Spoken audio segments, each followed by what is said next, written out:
After making an album of Drake type beats in January, I decided to pick another artist for February. I chose Chance the Rapper. He has a much smaller discography than Drake, but he has 2 albums I can listen to with no skips, so I knew I would have plenty of songs to choose from.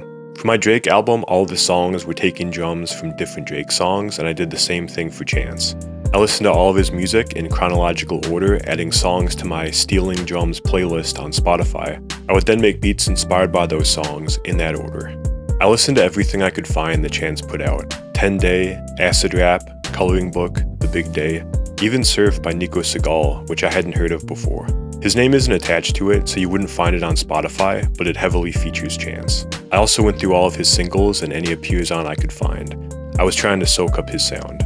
The only thing I skipped was his Christmas album, which I do like, but I don't like listening to it out of season. Also, it wasn't the vibe for this project. The process for taking drums was the same as it was for Drake. I'd find the BPM online, drag the audio into my DAW, and recreate the drum pattern. Then I would make my own song from there.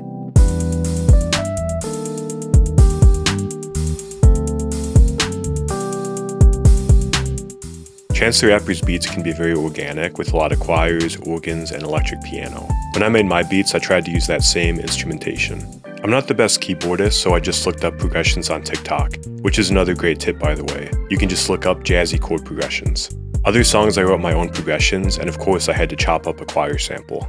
That track is by far the favorite I did for this collection. It's sampling drums from No Problem by Chance, which is my favorite song of his, so I was really happy with how that turned out.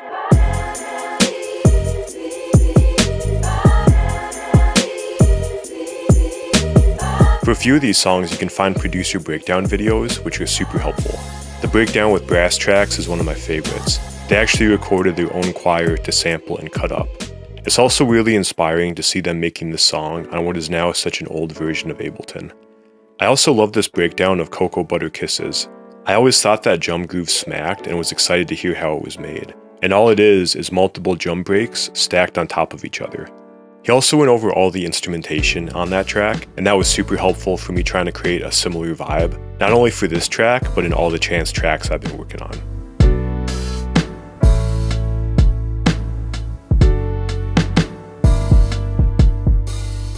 So after making a month of Chance type beats, here's 4 things that I learned.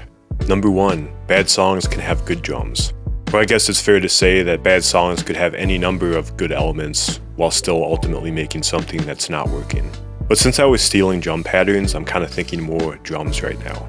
I mostly learned this while recreating drum patterns from The Big Day, and that was a much harder re-listen than I imagined. I hadn't heard it in a while, and I always had the idea that it wasn't as bad as people say, but it kind of is as bad as people say. So in conclusion, Hot Shower is bad, but the drums are good. Number 2, the bass can be simple. When I was writing bass for my song that chops up the choir, I was having a lot of trouble getting it to sit in the pocket. So I listened to what the bass is doing in the song that I took the drums from, and that bass is really laid back. It's not doing a whole lot. It's just hitting certain accents and leaving a ton of room. I didn't steal the bass part, but I wrote something that took up a similar amount of space, and it worked way better. It fit in right away. And I've been trying to do that more and more, trying to find that perfect balance between staying in the pocket while still being interesting and not overbearing, because it's such a fine line sometimes. Sometimes it's literally taking away one note, and then all of a sudden everything's working together.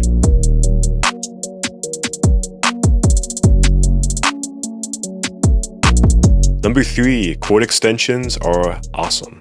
Adding 6, 7ths, 9s, etc. to your chord progressions really take it up a notch. My go-tos are major 7ths, but writing so many Chance tracks, I had a lot of room to experiment and try different things. If you're not confident in your keyboard skills, just write a basic progression and then just add a note.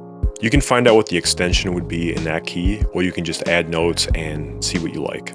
As much as it's a joke, that's kind of what's fun about jazz, is something that sounds dissonant can also be good, if you like it.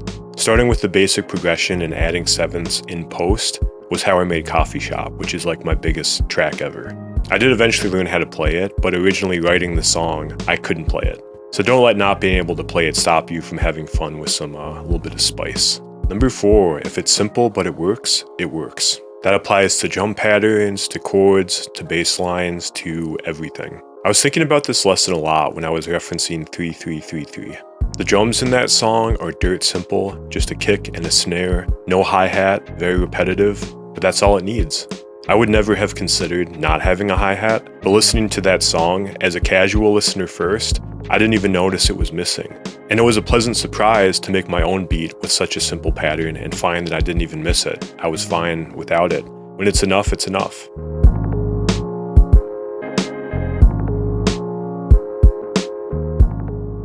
So that wraps up Chance the Rapper month. I had a lot of fun making these songs, made some stuff I'm excited about, got to stretch outside of my comfort zone a little bit, and I've declared March the month of Mac Miller. Gonna be listening to a lot of his music and making beats in that style. Thank you for making it to the end, and I'll see you next time. Peace.